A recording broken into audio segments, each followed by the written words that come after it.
Fala, quinto ano, aula de matemática, professora Aline Mônia. Vamos lá? Iniciaremos a aula fazendo a correção da atividade das páginas 226, 227, 228, 229 e 231. Vamos lá? Eu quero que vocês confiram o gabarito. Vejam se as respostas que vocês escreveram estão de acordo com as respostas que eu trouxe, com o meu gabarito, certo? Se tiver ok, parabéns, nota 10, continue se esforçando. E se não tiver, faça a correção. Mesmo assim, parabéns para você, viu? Que tentou, se esforçou e respondeu.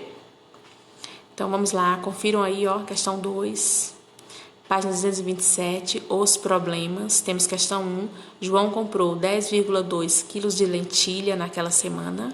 Questão 2, as 3 beberam ao todo 9 copos de suco. Questão 3, os 2 receberam juntos uma barra de chocolate.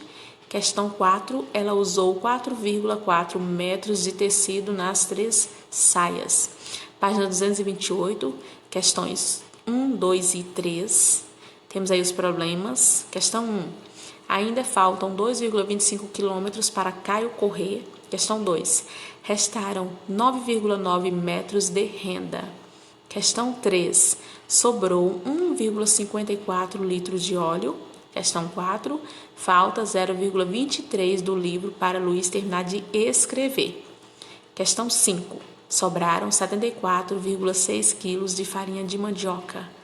Página 229, questão 1, questão 2, página 231, questão 1, questão 2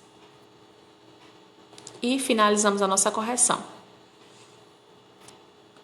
Estudaremos agora multiplicação por 10, 100 ou 1000, página 229. Para multiplicar um número decimal por 10, deslocamos a vírgula uma casa para a direita.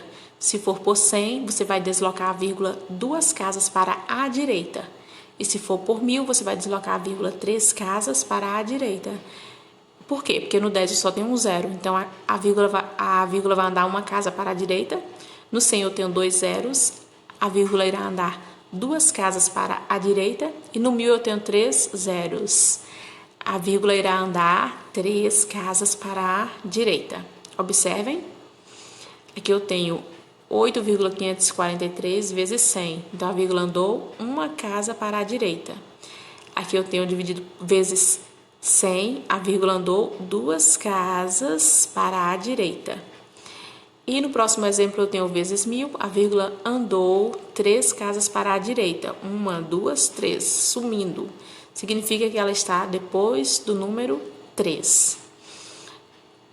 E no próximo exemplo, a vírgula andou 2 casas para a direita. 1, 2. Então, eu tenho 8,543. Já que a vírgula andou, os zeros desapareceram. Os zeros da frente, viu? Porque os zeros de trás, quando o zero vem atrás do número, ele não desaparece. E na divisão por 10, 100 ou 1000, página 231, como que eu faço? Para dividir um número decimal por 10, deslocamos a vírgula uma casa para a esquerda. Na multiplicação, a vírgula anda para a direita. Na divisão, a vírgula anda para a esquerda. Então, se você for dividir por 10, a vírgula irá andar uma casa para a esquerda. Por 100, a vírgula irá andar 2 casas para a esquerda. E por 1000, 3 casas para a esquerda. Observe os exemplos. 498,2 dividido por 10. A vírgula andou uma casa para a esquerda. Então, eu tenho 49,82. No segundo exemplo, dividido por 100. A vírgula andou 2 casas para a esquerda. No terceiro exemplo, dividido por 1000. 1, 2, 3. A vírgula ela ficou na frente do 4. Então, eu precisei acrescentar o zero. Então, temos aí 0,4982. E, no último exemplo, 49,8 dividido por 1000. Precisamos acrescentar esses 2 zeros, certo? Porque a vírgula andou 3 casas para a esquerda. Estudaremos agora a porcentagem, página 232. Observe essas imagens. O símbolo que aparece nas informações anteriores, este, significa porcento. Por exemplo, 50%. Um número, quando seguido do símbolo porcento, representa a parte de um todo dividido em 100 partes iguais. Observe essa imagem. Eu tenho vários quadradinhos, a metade está pintada e a outra metade não está. 50% indica 50 partes de um total de 100 partes. Porque, observe 50%. Esse porcento refere-se a 100. 50 significa a metade. Então, 50% dos quadradinhos estão pintados de verde, ou seja, a metade. Fazendo o cálculo, eu tenho 50%, que é igual a 50 no numerador, 100 no denominador. Dividido por 50, eu tenho 1 meio. 10% indica 10 partes de um total de 100 partes. 10%, porcento 100, 10. 10 partes de 100. 10% dos quadradinhos estão pintados de verde, ou seja, a 10ª parte. Aqui nós temos 10%, 10 sobre 100, simplificando, dividindo aí por 10, né? 1/10. 25% indica 25 partes de um total de 100 partes. 25%. Então, 25% dos quadradinhos estão pintados de verde, ou seja, a 4ª parte. 75% indica 75 partes de um total de 100 partes. 75% dos quadradinhos estão pintados de verde, ou seja, 3/4. E 100% indica 100 partes de um total de 100 partes, o todo, que é igual a 1 inteiro. Veja como podemos representar uma porcentagem com uma fração e com um número decimal. Aqui nós temos 15%, 15 sobre 100, que é igual a 0,15. Aqui nós temos a escrita decimal.